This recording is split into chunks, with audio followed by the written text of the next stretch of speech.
Hello, guys. This is Eric Johnson, and I've decided to make a different kind of video, as we all know what runs this channel specifically, and that is right, TEW. Adam Ryland, I think last month, announced that TEW 2020 is officially going to be released by, I think, March of 2020. This was at I don't know when it was originally posted. Okay. So right around December 8th of 2018. Now, when is the game coming out? Well, I already just explained it. It's probably going to be Christmas 2019. If not, summer of 2020.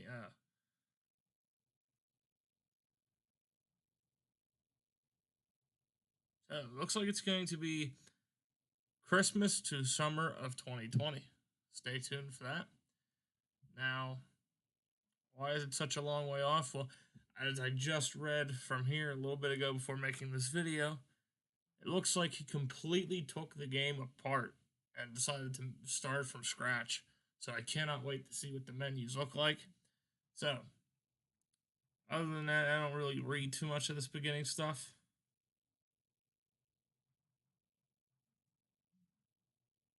It lasts a month. This one will last over a year.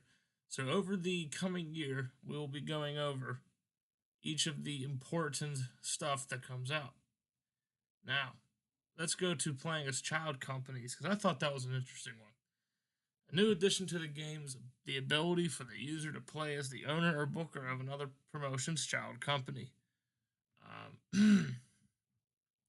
This mode works in the same way as running a normal company, except that the player must deal with several extra challenges. Primarily, that the parent can send workers there for development, call workers up, fire workers, and has the final say on all matters, which means that they can, for example, block certain actions that the child company wishes to take.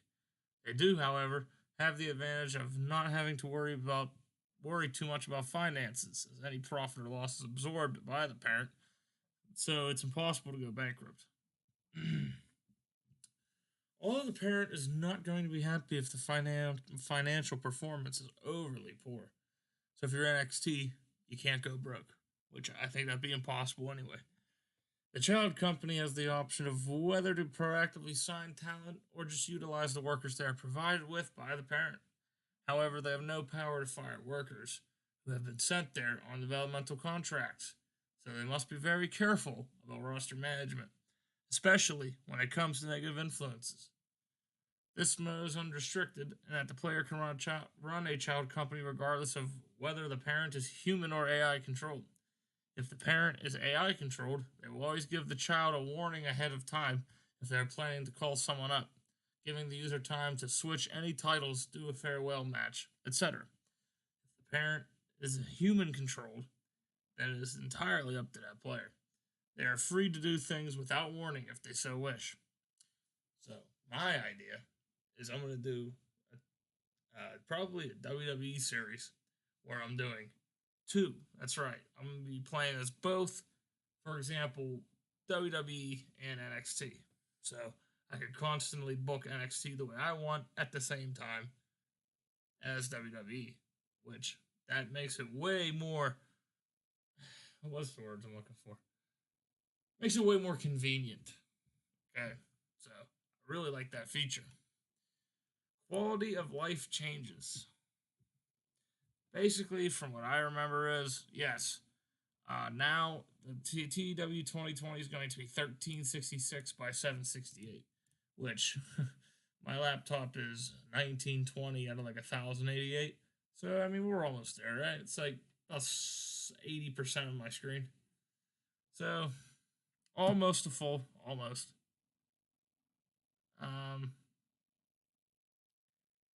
Very small change. The new flash message system. Alright, that's not very important.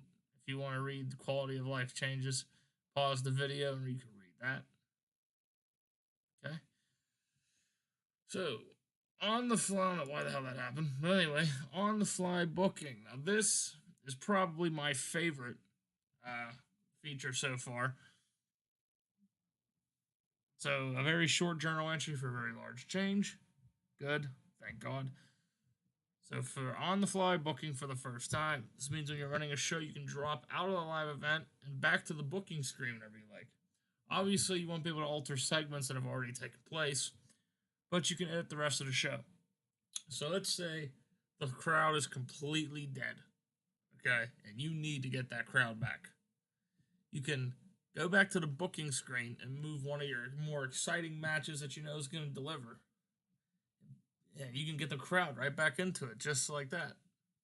So, I mean, this is definitely, it's going to make the shows feel like a real life experience. So that is going to be a lot of fun to see. Really can't wait. Switching player order is just more of a convenient. Basically, it's more of a convenience thing. So basically, as many times as you want, you can switch to each player during the AM phase or PM phase. Or I think just AM phase. You can just go back and forth as much as you want throughout all the players' companies during AM mode. So, like, for our Triple Threat series, I wouldn't have to wait on Dan to do his AM shit, which would be nice. Here's your event intent. Now, instead of having normal all the time, you can actually do lesser, tour, and throwaway. So tour if you want to do like smaller guys, lesser, a little bit big but not, you know what I mean? So again, more convenient. So save game to database converter. I have no idea what the hell that means. I read it like 8 times. Still can't figure it out.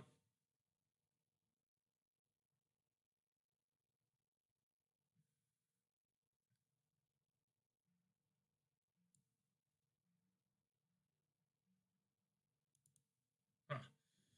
Don't know. So venues and locations. Now it's going to be individual cities, from what I understood. And yes, each venue is going to be limited to one company a night. So thank God. So Brooklyn, Melbourne. So you're not going to have 100,000 people show up at some rural town, which is nice. So areas and regions, a couple of things that are different.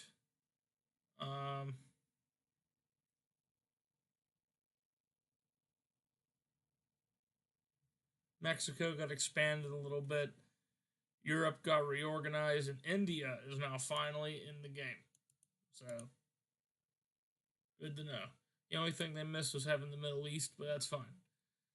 9 is going to be there's going to be an actual attribute system, which I cannot wait to figure out how that's going to work.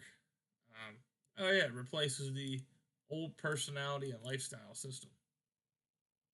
So, it's very good to know. Company sizes, they completely changed it. So now it's from tiny to Titanic.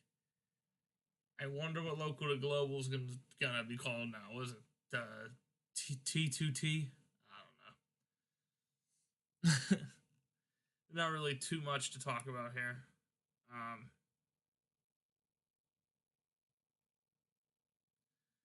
Number 11 is Indie Wrestler of the Year. Now that's gonna be cool because that's day one narratives.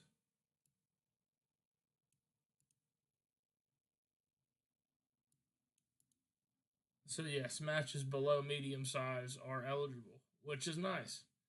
So this is actually going to make a more realistic winner. So thank God for that. Whoa. Schedule strategy. Here we go. So that's also not a bad. This isn't bad at all. Constant, weekly, so like for events, this would be like WWE.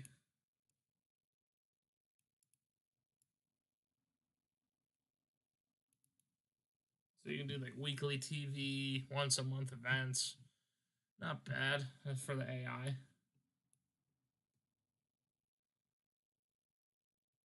Good. Dojo revamp. And this is one of my favorites too. So now wrestling schools are going to be owned by specific workers. So you can have Kurt Hawkins' wrestling school from New York. I can't think of anybody else that has wrestling schools, but that's fine. Dojos, of course, are for a specific company who get first refusal on graduates. So that's where you're going to get your loyal guys right here. You see, will be very loyal to that company. Performance centers. Whoa. Fucked up. That's okay. Holy shit. Anyway. So yeah, performance centers are basically your ultra dojos, super dojos. It has extra benefits, generating graduates who are former stars from other sports. Can we then, if you have a performance center, it can also produce non-wrestlers, like announcers and managers, which is very, very helpful. You don't have to search the free agent list all the time. Now here are the new ones. As a pop-up likes to fuck me up. Area and regional battles. Area battles reverting to their pre-2016 method, whereby they are judged by the show quality rather than roster star power due to the feedback from players. Thank God, because that shit pissed me off. Area battles will take place with two companies of big or greater size, hold at least one show in an area during the month. The winner avoids any penalty. Second place takes 1 point of popularity loss in each region of that area. Third place loses 2 points, and so on. So there you go.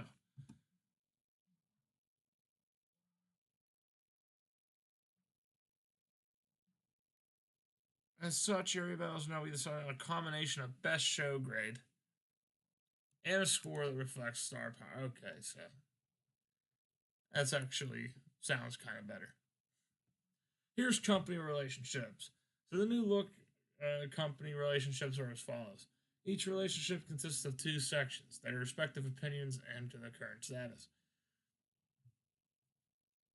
Okay, the opinions show what each company thinks about the other, ranging from extremely negative to extremely positive, with neutral in the middle. These will change over the course of the game depending on their actions and impact how they will react to the other company. Opinions are saved even if the two companies have no visible relationship, meaning that the game can remember previous acts of friendship or hostility. Okay, the status consists of multiple statements that can either be true or false. They are A owns B owns A. They are sister companies. A is friendly toward B. B is friendly toward A. A has declared war. B has declared war. A is hostile. B is hostile. They have agreed to talent trade. A agrees not to steal from B. B agrees not to steal from A. A agrees not to sign workers from B. B agrees not to sign workers from A. A will accept excursions from B. B will accept excursions from A. A will accept developmental workers from B. And B will accept developmental workers from A. Obviously, some combinations are blocked, so a company cannot both have a hostile and friendly attitude at the same time. Any of these terms can be proposed, imposed, or withdrawn over the course of the game. When a user is dealing with an AI company, that the response is instant. With players, there are decisions generated instead. With the AI, the opinions come into play. For example, if you annoyed another company by rejecting all their proposed developmental deals, they may become hostile to you, or at least be less likely to accept any further deals.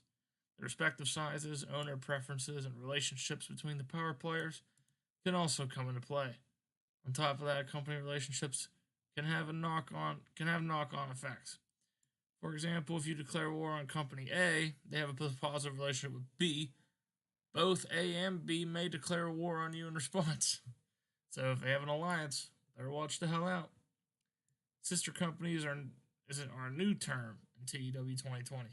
This is an unbreakable bond, means the two companies are always on positive terms, always allies, and will be more than willing to interact positively with each other. This is a relatively rare relationship type, which does not get generated organically during gameplay. It's designed to simulate real-life companies where they're so closely related that they share a lot of the same workers, staff, and even backstory canon, such as Shakara and Whiff. This new system offers more flexibility than before as it allows many different combinations. You could, for example, have an agreement to send developmental workers to a company without actually owning them. You could have a one-sided war relationship, or you could own someone but not have any relationship beyond that. Although if you are the parent, you can always impose a change to the relationship whenever you want. The introduction of the opinion mechanic also means that things are far less black and white than in previous games. And relationships can slowly or sometimes quickly strengthen or weaken over time. As can be seen from the status list, this also brings another change from TEW 2016, which is that excursions are now controlled and initiated by the companies, not the workers. The mechanic remains mostly the same. A worker is sent out to a foreign company for an extended period of time in order to mature. But it's now for the company to proactively make it happen. Again, very good feature. It's going to make relationships feel a lot more realistic than in TEW 2016. Few title related announcements, changes, and improvements. So let's take a look at this. Various title belt changes. The length of AI title reigns has been overhauled to make them more realistic and less likely to fall within a narrow band of possible number of defenses. This better takes into account the time frame and the product of the company too. Titles can now be set as achievements. This means that the game knows that they're not a physical title, so will not append the word title when talking about them. This is useful for real-world situations like the Royal Rumble or Money in the Bank, where a physical belt is not present, as it avoids having immersion-breaking text like X has won the Royal Rumble title. Instead, it be simply X has won the Royal Rumble. Good. That's actually a very, very good feature. Titles can be set to be an annual competition. If this is ticked, the title can be specified as taking place at a specific event. This is optional and given a format. This tells the game whether it should be competed for in a tournament, a battle royal, or a specific match type.